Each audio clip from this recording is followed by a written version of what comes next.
Hello and welcome to episode 3 of the Council. I am Luke Anthony Walsh, and joining me as ever is the vixen to my Rudolph. It's Mr. Michael Brown. Michael, how are you? Hello. Yeah, I think we've got better lighting today. I mean, except for you. So I've got much better lighting because I'm facing my curtains. In fact, actually, my curtains are drawn, but they're kind of porous. You are silhouetted. So actually, you could have just, if you were a true professional, you would have turned around. But overall, I'm doing pretty good.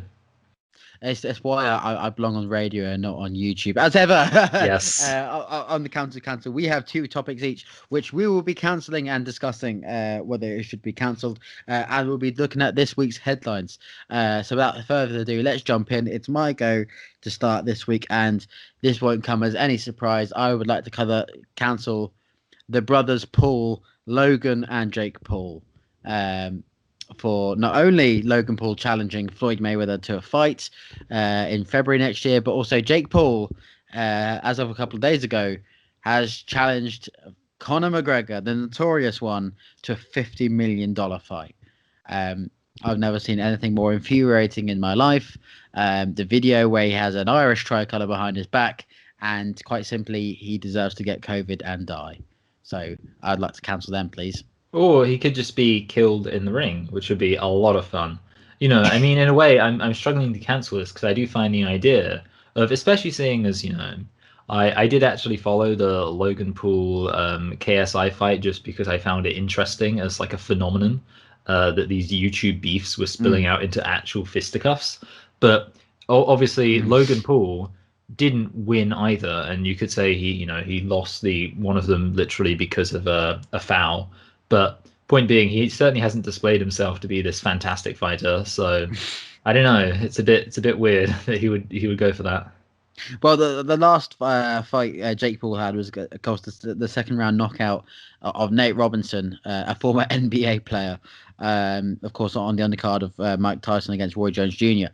And it's certainly, as a boxing journalist and somebody who loves boxing and combat sports and wrestling and you name it, I sort of love it. Is that, why are they coming into this sport and defaming the talent and the professionalism that the sport has? I mean, if they want to take boxing on full time, then go down a professional route.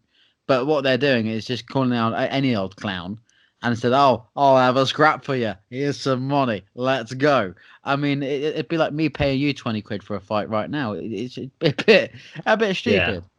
No, yeah. I mean, that's the thing. They should pick a different sport. It should be like, you know what? They should be like, you know what? I think I'm feeling pretty hard. I challenge Michael Jordan to a basketball match. Just go for it. You can it's like I'm gonna have a game of arrows. With Just Phil have that Taylor, yeah, I don't Michael know. Van Gogh. Yeah, I'm not an expert at that, to be honest. Tiger Woods in a golf match. Imagine that. Like if because that's the thing. I guess boxing, it's kind of it's the kind of thing where I feel like it's easy to think there's no skill because you're just like, oh, you just punch a bunch of people. Whereas it would be much more funny if it was golfing, because then it would just be like, yeah, this KSI Logan Paul match has led up to this. He tees off. Yep. That's very good from KSI. And that's a birdie from JJ on the 17th. Yeah. He's now 2 up. Or golf with the commentary of a boxing match, like, let's get ready to tee off. Do you know that they would actually do that? It is YouTube. I was talking to a friend of mine recently, actually, about how the phenomenon of YouTube and Twitch to that extent as well is that, you can hype up literally anything. That's true. Even a crappy show about cancelling things. Oof. We wish we were more popular. But yeah, I think we've.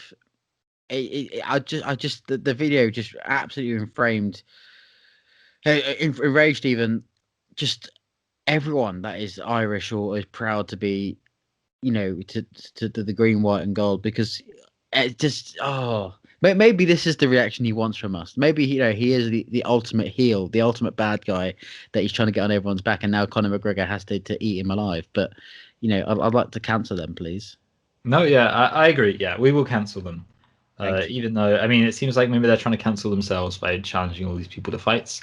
As well as if the dead body in the woods hadn't cancelled them already. I mean, now that they definitely are cancelled by the council, which is us. So that is official. And now, Michael, what will you be cancelling this week?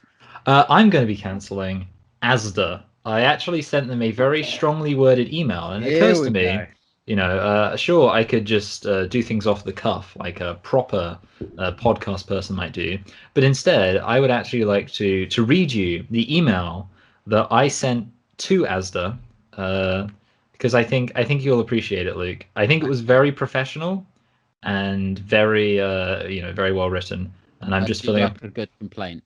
So I said the title was Disappointments with Recent Orders, Re Substitutions. I said, hello there. A few years ago, I would have sworn by Asda. I used to order from you guys all the time. Then, for a few years, due to a change in circumstance, I stopped ordering. But now, due to another change in circumstances, I've been ordering for the last 4 to 5 weeks. And firstly, I no longer feel like it's worth the gamble getting fresh fruit and veg from you. Half of the produce is past its best by the time it gets here, but that's fine. I can order the pantry stuff and the meat and just get my veg from the local shop. But here's what's ticking me off recently. Your substitutions. It used to be that substitutions were sort of bittersweet because you wouldn't always get exactly what you wanted, but you'd usually get something of greater value for the initial price of what you ordered, a pretty fair compensation. Of course, substitutions, it's the idea if you order online and they don't have the thing you asked for, they will give you a Hmm. substitution. However, I've been looking at my substitutions and I have not, since I've been ordering regularly, again, got a single substitution of about 10 subs or so that was worth more than the value of the thing I initially ordered. So there's no sense of being fairly compensated for the inconvenience at all. But that's before getting into the greatest offence. The items which are substituted with nothing. This used to be a rarity, but now it has become a regularity with every order. But what gets my goat is that it's very transparent what's going on. These things which are absent from my order are not speciality items. The three most recent have been white wraps, squirty cream, and marshmallows. You aren't going to convince me that you did not have a substitution for these things. I know what happened instead. You had some El Paso wraps, but they were too expensive. And some Haribo marshmallows or something, but they were too expensive. So you tell me that you couldn't find a substitute for white wraps and expect me to believe that you're not trying to mug me off. Well, unfortunately, I wasn't born yesterday.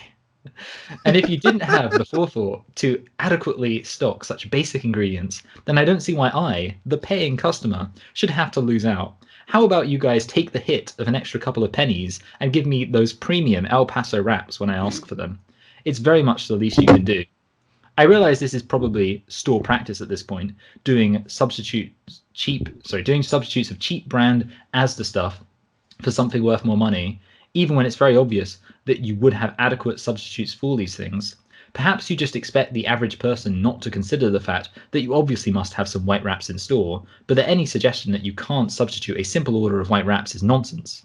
So perhaps, going forward, just put a little notification next to my name when you're filling out my order that says, this guy isn't an idiot. He's going to realize if we pretend we didn't have a substitute for this item when it's obvious we do, but it's just cost a little bit extra. This way, everybody can be happier. You guys can keep lying to your customers who don't know any better, and I can stop feeling personally insulted that you're lying to me. All the best, Michael B. So I'm looking forward to my response. And that is, there we go. Pretty proud of it.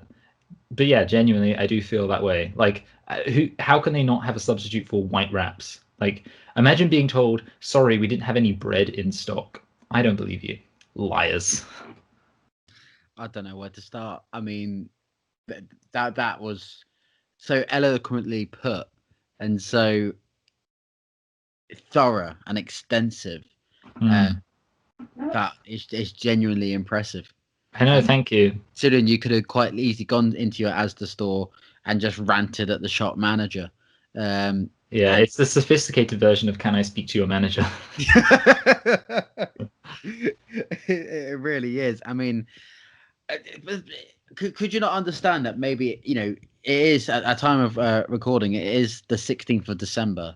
Christmas is less than Yeah, a but who's having wraps with See, that's the thing. I will admit this, okay. I haven't ordered anything for Christmas because I was like, I did actually have a forethought in that regard. But I was thinking, I'm not ordering too much. Maybe some red lentils for a delicious goulash. It's a nice warming winter meal. But maybe I wanted a fajita. That's actually what I did want. But now we had to get some wraps from the Tesco Express, and you just think and this thing is it's not effort. It's just the principle of the matter. It's Unfortunately. it's when they substitute for a poorer item or their basics range. That's what makes me mad. Like whenever I Yeah. order Ribena, for example, and they give me as their own range, I just think, what is this? What is this substance? Yeah. It's just Yeah. awful. Like Yeah. I order orange squash. I did not ask for orange and pineapple. I just want orange. Yeah. um, yeah, I mean it's one for contentment. I mean, obviously, I think Asda in the process of being bought out by two oil fellas. I think. Don't quote me on that. We'll probably come back to it next week. But yeah, I think for that eloquently put email, we have to cancel it. It just has to happen. I mean, I'm just impressed by Thank the you. way how many paragraphs was it? Let's see. It was. I'm pretty. I do quite regular paragraphs. So it was 1, 2, 3, 4, 5, 6, 7, and that's not including the beginning and the sign off. Wow. Just seven full on paragraphs. I'm Yeah. impressed. I'm genuinely impressed. Thank you. So as that has been cancelled, that is 2 out of 2. Yeah. Michael, what's been in the news? Well, today in the news, we're going to be looking at a few things. We're going to be looking at some politics stuff, some gender stuff, and just some good old fashioned, what I like to consider the old nonsense. So we're starting off with this is from the BBC to do with the US election. YouTube to ban videos alleging widespread voter fraud. And basically, I don't know if you've heard about this, but YouTube does have certain policies about what they're willing to put on their site, what they're willing to platform, as it were. Yeah. And they've now decided that they are no longer willing to platform any kind of, now that the election has been called, any kind of videos that might try to question the legitimacy of the US election. What do you think of that? I mean, I'm guessing that just falls under Mr. Alex Jones, doesn't it? Or that sort of right wing media. I mean, it's a good move. Facebook, I know, are putting their foot down, and so are Twitter, about calling out fake news, and they've done that throughout the election period. Which is, I think, one of the biggest pluses of 2020. I think YouTube in itself need to work on their algorithms, and certainly the argument can go further as to why they are demonetizing certain creators for different reasons. Yeah. So it's far from perfect, but I think this is a good move. Yeah, see, that's the thing. I mean, obviously, when this comes out, one of the things you hear a lot is slippery slope. This idea of these tech companies, should they really have the authority in determining what should and shouldn't be said? And I think there is, a genuine argument for that. There are certain things which are being, as you said, demonetized or taken down or whatever else when they arguably shouldn't be. But in this case, I genuinely think the reason why these companies, because a lot of the time I think with these companies, it's for monetary reasons. It's because controversy can be bad for them economically. But in this case, I will actually say that I think it's a principled thing where these, internet websites are aware that they have a platform where anybody can post any kind of nonsense, where conspiracy theories can go completely mental, and therefore they are, concerned about the implications of that and saying, we're going to stop it here. And yeah, I support this. I mean, I'm sure maybe at some point they'll say something else which they think should be banned, and maybe I'll disagree with that. But at least right now, we don't have to worry too much about the slippery slope, because I think this is quite a reasonable thing to say shouldn't be allowed, because it is questioning democracy, and we love democracy here. Gotta love democracy. Yes. Oh yeah, it's like the meme. But now, speaking of crazy conspiracies, I've got one that I think you'll like. It's QAnon, of course, QAnon being the idea that Donald Trump has a 5D chess plan to take down all the pedophiles in the US government, as indicated by an anonymous person who identifies themselves as Q, infiltrates the world of yoga. This is the story about how yoga is being infiltrated by these conspiracy theories about Pizzagate and Benghazi and Donald Trump basically being the hero is going to save the whole world. And pretty much the logic is that a lot of these yoga people can believe in some pretty new age stuff, some pretty wacky stuff about feng shui and different energies being aligned and stuff like Yeah. that. And because of that, they a lot of them are very partial to this idea of a dark spiritual dimension that Right. exists in the world, and that they therefore a lot of these QAnon people are marketing this idea that the corrupt elite establishment is this dark spiritual dimension which Donald Trump needs to feng shui out of existence. Right. While doing his, I don't know, rising dog or whatever. The downward dog. Yeah. Yeah. So what do you think about Um, this? Yoga is getting pretty on board with far right I mean, conspiracy theories. come on. I mean, if the middle-aged mothers of America and the world are believing it, then okay. I mean, I really want to see QAnon on Loose Women, and not Yeah. just in, or the View for our American viewers. Just talking about this, it would certainly make lunchtimes a lot more interesting. I think. How can you how can you attack yoga though? Yeah. It's like attacking swimming or I don't know, gym goers, or do you know what I mean? Like it's Yeah. just an exercise. I think it's one of those things. It's a bit like kind of CrossFit, where there's like a cult around it. There's like a kind of Yeah. mentality around it. So like with CrossFit, I mean, I don't really know what the stereotypes are around it, but apparently people who do CrossFit are like knobs. And with yoga, I guess there's this idea that it's kind of a white suburban mum thing, as you already Mm, said. And I do think, I mean, it's interesting because obviously for a while now there's been this whole vaccines cause autism conspiracy theory, and that has been much more believed by white, well-off suburban people. A lot of people, like I feel like Gwyneth Paltrow has kind of spoken about all these kind of alternative medicine. That's the big thing. So yeah. anti-vax alternative medicine. A lot of that is believed by people who I guess would have been considered in the past progressives or moderates or whatever. But in a way, maybe it makes sense that now it's actually going to streamline things, where all of the crazy beliefs from the left wing and the right wing are going to come together in in these yoga sessions, and we can just let them just express all their crazy stuff with their little dances, and we can just kind of relax and ignore it.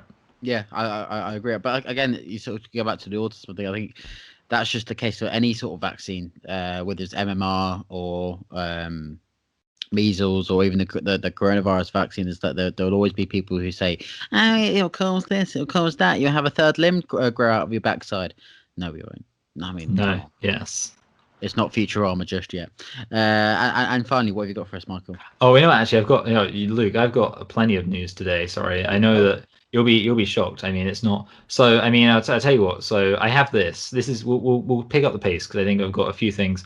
A lot of them connected to other ones. For example, obviously, Time Magazine names Joe Biden and Kamala Harris Person of the Year. yes. Just Do want you to deserve it? interject. We had Donald Trump nominated on that list as well, which was I think I don't know how anyone can make an argument for him to be Person of the Year. Just because he's crazy. Yeah, but how? Just how? But of course, Time Magazine's Person of the Year 1938 went to Adolf Hitler. is the correct answer. So Yay. it's that is. Adolf Hitler is cancelled. Now we think that we've cancelled his Time Person of the Year membership. I got some gender politics stuff for you. It's relatively modest compared to other times, but we've got number one. So first of all, this is kind of just setting the scene. Tulsi Gabbard has introduced a Protect Women's Sports Act, which is obviously causing some controversy. Basically about making sure that people who, let's say, are very much like you and me would not be able to compete in women's sports. Although this does make me think, actually, if just to take us back full circle, if Jake Paul and Logan Paul wanted to get better boxing fortunes, they could identify as a woman and challenge Ronda Rousey and probably still lose.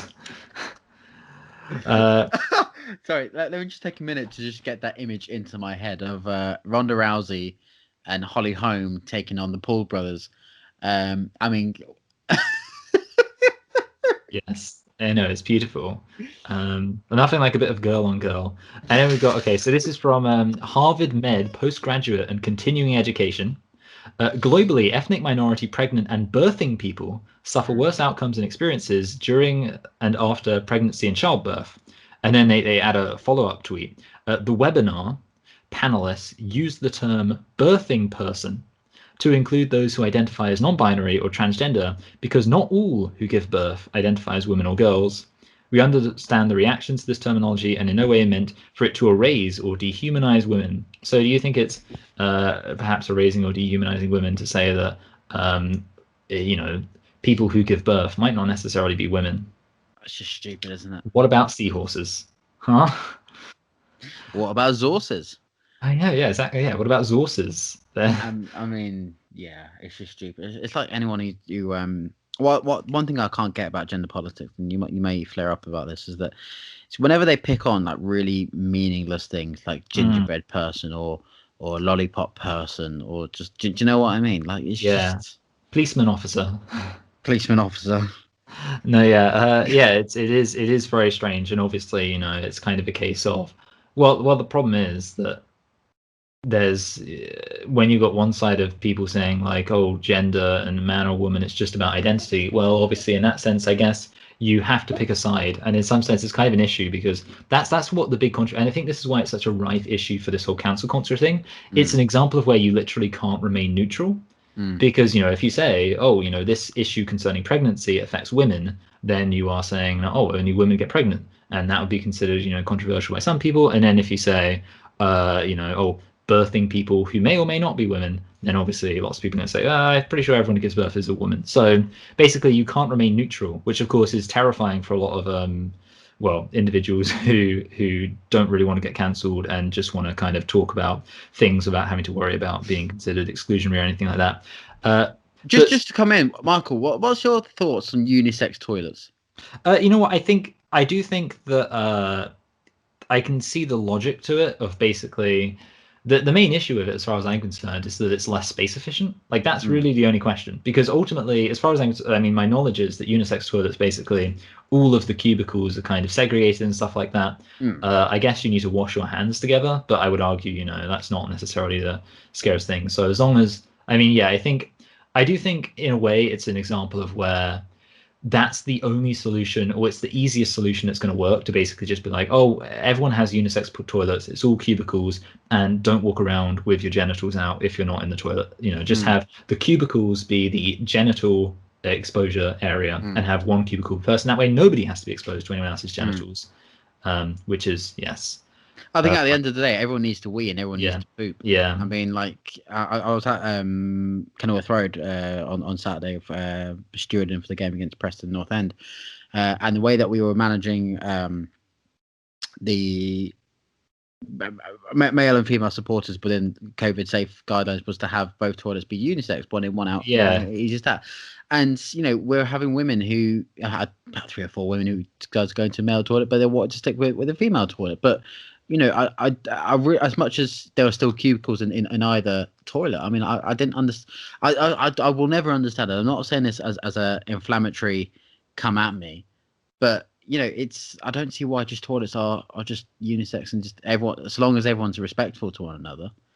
I think everyone part needs of to it pee is, and everyone needs to poop. Yeah, men. I feel like what it is, okay, is that men get annoyed that women take ages to go to the toilet because they just can't whip it out and piss on the seat or whatever, and women get annoyed at men for pissing on the seat. So there is that kind of toilet controversy. So that's the only thing I can see. But really, I think what we need is just to have just educate people to not piss on the seat, and that will probably solve most problems, except for women who should piss on the seat because then it'll be quicker. There we go. We just got to find the happy medium between speed and not pissing on the seat. Now I've got some news about Shiwi. Shiwi is one of the greatest inventions of all time. Yes. Oh yeah, Shiwi. Yeah, I do know about Shiwi.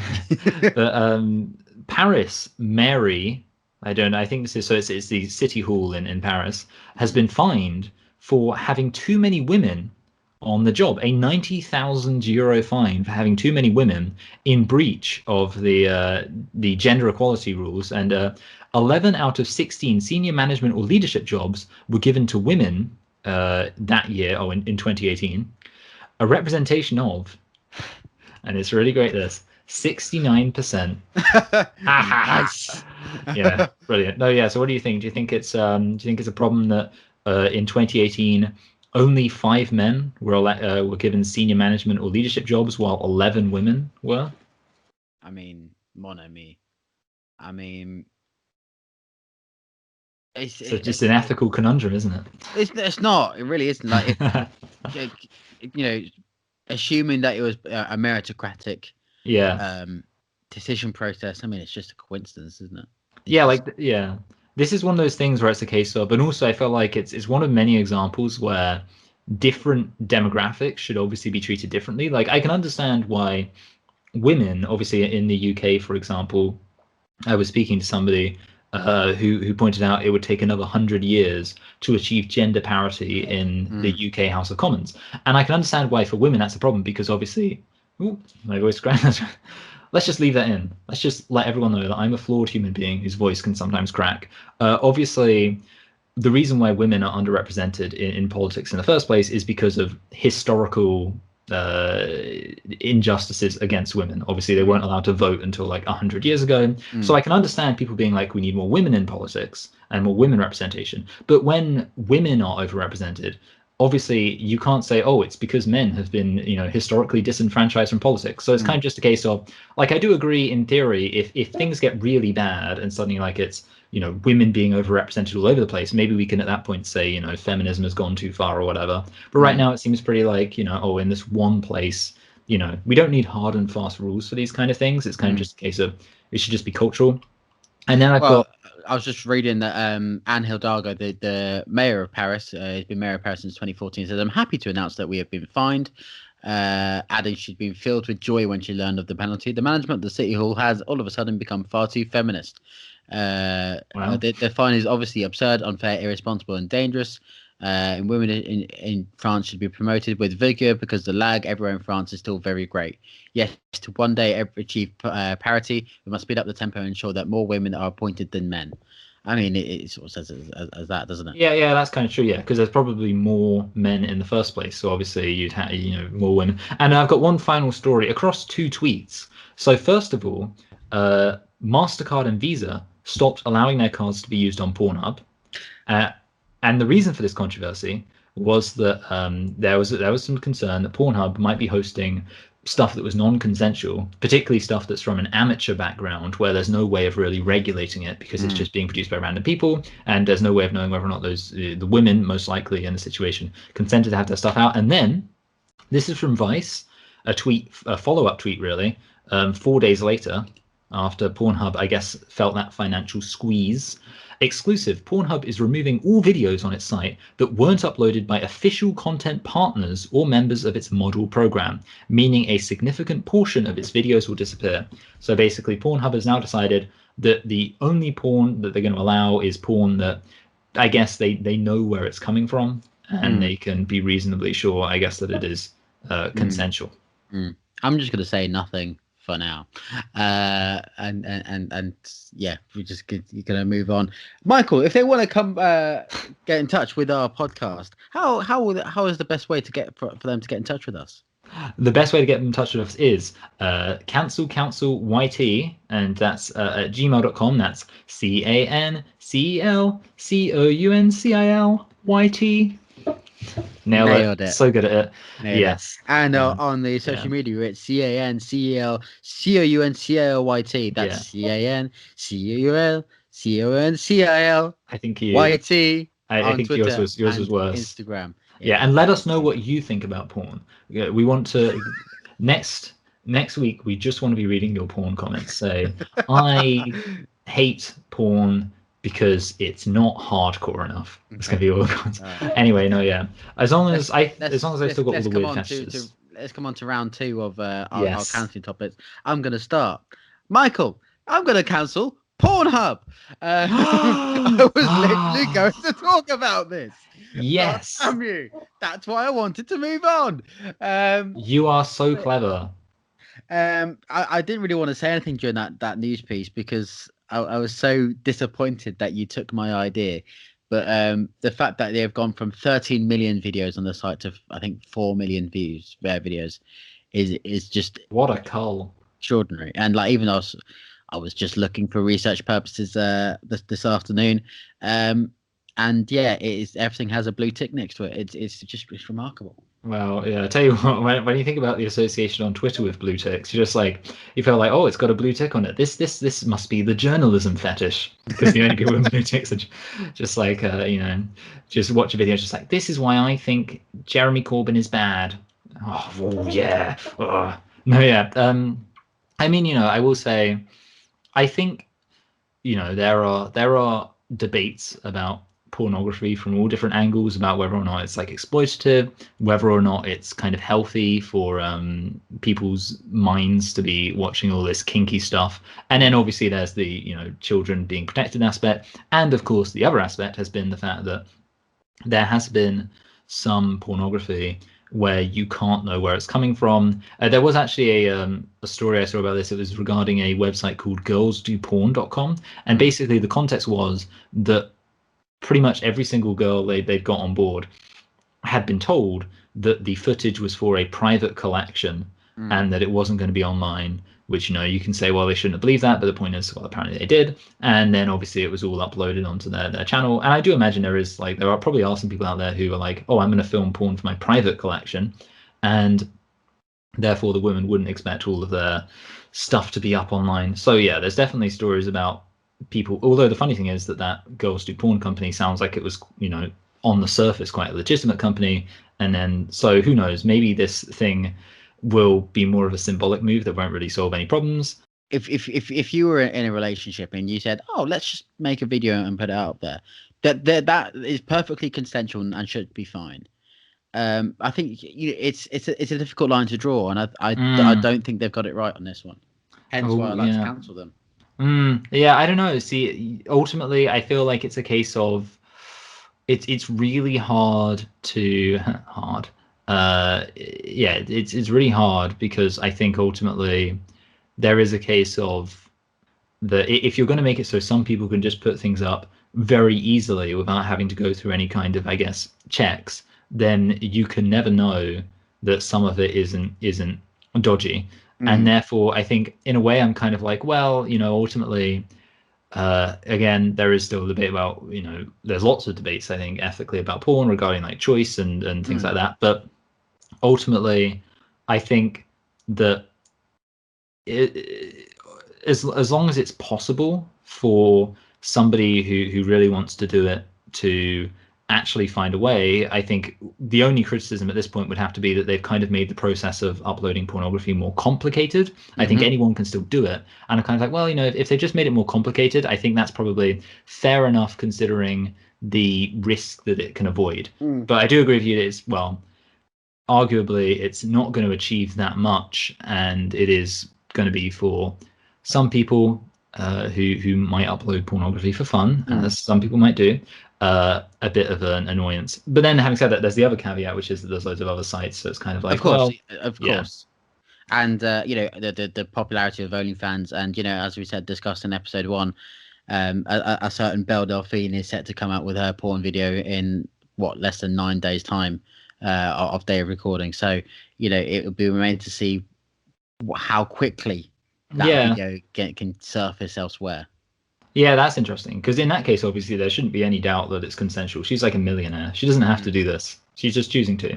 But yeah, that's it. It is an interesting issue. But yeah, overall, I'm gonna have to not cancel Pornhub, just because I think it's possibly not a. I think you can make criticisms of the idea, but I think right now the thing is, internet pornography, to the extent that it is now, is a relatively recent phenomenon. Like obviously, I was born in '95. I don't know when you were born, but it doesn't really. 98. Okay, yeah. So when I was born, not that I was watching pornography back then, but this idea of having just instantly streamable pornography, it's younger than me, and therefore, I think I'm kind of fine with, I guess, companies experimenting with ways of regulating it, and even if some of those regulations turn out to not really work and turn out to be a disaster, I'm okay with the idea of trying it. And then maybe in a couple of years, I'll be like, oh, actually, that didn't work, but maybe we'll try something else. So, overall, I think it's okay for companies to do whatever, even if I don't necessarily agree at first glance that it's a good idea. Yeah, fair point. Fair point. I think even though, that Pornhub has massively reduced its content, it's still going to be one of the most popular pornography websites there is. And I think at times it's peaked over YouTube. So, Yeah. It is what it is. Michael, Yes. your second. Maybe we should start uploading the Cancel Council to Pornhub. So The people B will be movie's like, up on there. I think. unfortunately, you don't consent to Keep be here. talking.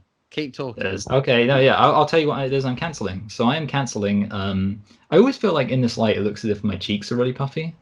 I just wanted to point out. Can It's confirm that the B movie has been taken off Pornhub, which is a shame. damn it. No, yeah, actually, this is actually a true story. You know what? You do remind me. One time, I wanted to get a film on my phone. Mm. And I think the story was that my cable, this was at university during my bachelor's, my cable wouldn't connect. And Mm. I was like, I don't know how I'm going to do this because it's a big file. And I realized that my phone can, well, I was kind of looking for, I guess, formats that I could download videos from. And I basically worked out, let's say, that I could download videos from X videos, the pornography site. So what I did is I uploaded the film I wanted to watch was Troy, starring Brad Pitt. So I uploaded Troy starring Brad Pitt to X videos and then downloaded it onto my phone. And you So completely forgot that Netflix was a thing. well, the thing is, I don't know, like this phone at the time, it was weird because basically, I'm not going to get into it. Basically, it was really weird with apps, so there was a technological aspect to it. But yeah, I think I wanted to watch on my phone because I was going on like a long car journey or something, and I didn't want to Yeah. bring my laptop, so I watched Troy instead from xvideos.com. So yeah, but what I'm going to be canceling today. The second thing I'm canceling, it's a very broad one. Obviously, all of our ones have been quite specific. It's Mm. just people who take themselves too seriously. This is my beef, okay? And it's people who like, and I know you're going to be like, Michael, wasn't your Asda thing a bit seriously? But in a way, like the thing is, I mean, I know that the Asda thing, it wasn't really me taking myself seriously. It was just me kind of having fun with it, which is fine. But I feel like sometimes, when you do like something that's quite minor and doesn't really affect anything in a real way, and Mm. then somebody replies to you or somebody like talks to you, and it's very obvious that they're trying to present themselves as very seriously. I'll give Yeah. one example just to get an idea of what I'm talking about. Um, I was at uni again in my bachelor's, and one time somebody had left out, like a milk bottle, kind of Yeah. the thing you peel Yeah. off, Yeah. Yeah. and they just left it out. So I took a picture of it and said, "Who left this milk thing out?" And I put it on the group chat. And then one of the people came up and said, uh, you know, "Listen, Michael." He was very posh. "Listen, Michael. I don't think it's acceptable. I think it's actually quite immature of you to call me out in front of the house like that. I don't think it's acceptable." And I was like, "Yeah, yeah, sorry." I was like, "No, I'm being very serious. I don't think it was okay." And I was like, I don't know. Like, I just don't like when you do something very minor and someone comes up to you and they're just like trying to make it very clear that they're very serious. Like, oh, yeah. Yeah. It's very annoying. Mm. And I frankly think it's unacceptable. I mean, it's social media, isn't it? I think. Yeah. Um, Virtue signaling. I was literally talking to someone today about how social media has been criticized and said, oh, how can you stop trolling? Just, I think there's an element where you sort of don't have to take it too seriously and just don't get into dogfights. I mean, Yeah. there's a reason why my social media feed, that one Washmeister on every social media platform, is very light-hearted and sort of very random to an extent. I mean, I'll tell you the last 5 things that are on my feed. Okay, Yeah. And I think this show too. it's I've retweeted a thing about the Ryder Cup I'm gonna have some points goulash. race. Stormzy did the night before Christmas. A tweet about the year 2025. The whole country's in tier 139. Boris Johnson, who's fathered 6 more children, says we're very close to a Brexit deal. Some people can have JC for PM or their bios. Toilet paper, pasta, and hugging are distant memories. Mrs. Brown's Boys is recommissioned. I thought it was a great tweet. Another one. Somebody in the BBC Newsbeat office asked whether anyone has a Pritt stick and insist that isn't a random request, despite us not being based in a primary school. What else? Yeah. And just tweets about darts, wrestling, and my favorite one. You'll like this. Is a parody of a famous Christmas classic. He's Oh. checking Twitter. He only needs to once. He's going to find out it's 99. Santa Claus is staying at home.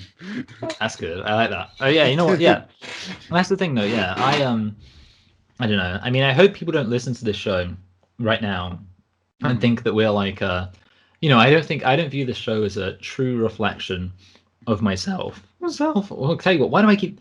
Ooh, what's happening to me today? Suddenly, it must be the goulash. Someone in the goulash is making my own voice crack all the time. I don't view the show as a true reflection of myself, because it's just having fun. Like ultimately, that's the thing. In real life, sometimes I do feel a bit serious, but the thing is, I don't project my seriousness out into the world like it matters. Because I guess that's the thing. People need to understand there's some things where they may feel very serious about it. It may matter a lot to them, but the reality is that being serious about things makes you a nerd, and the worst thing you can be is a nerd. Yeah. Yeah, I agree. And I think, none of us are experts. We can only give our educated opinion. 2 cents. Exactly. And anyone who expects that, I think, is stupid. So anyone who takes themselves quite literally is cancelled, because quite simply, that there is a limit to society. And I think gotta have fun. Although this will count as another category another day, but anyone who gets a first class degree and goes, well, nah, I'm Mr. Smarty Pants. Hi, This Michael. guy. But you know what I'm saying. No, yeah. People who think they're better than everybody else because they've got a better degree, when actually, the whole point of getting a 2-1 or a 2-2 is that shows you're actually fun. It shows you're more experienced and more willing to learn. So Yeah. You know what they say? Don't let your schooling interfere with your education. That's all for this week. That's our message. That doesn't even make sense. It's actually a quote by like Mark Twain or something. Oh God. Mark Twain's such a hero. We'll leave it there before we get stuck into it. Of course, if you want to get in touch and give us your cancel suggestions, it is CANCELCUNCIL That is CANCUN. No, CANCELCOUNCILYT and it is this CANCELCAUNCILYT at Twitter, Instagram. We'd love to hear from you. Like, comment, subscribe. We look forward to hearing from you. I have been Luke Anti-Walsh. That has been Michael Brown. We'll speak to you next week on the Council.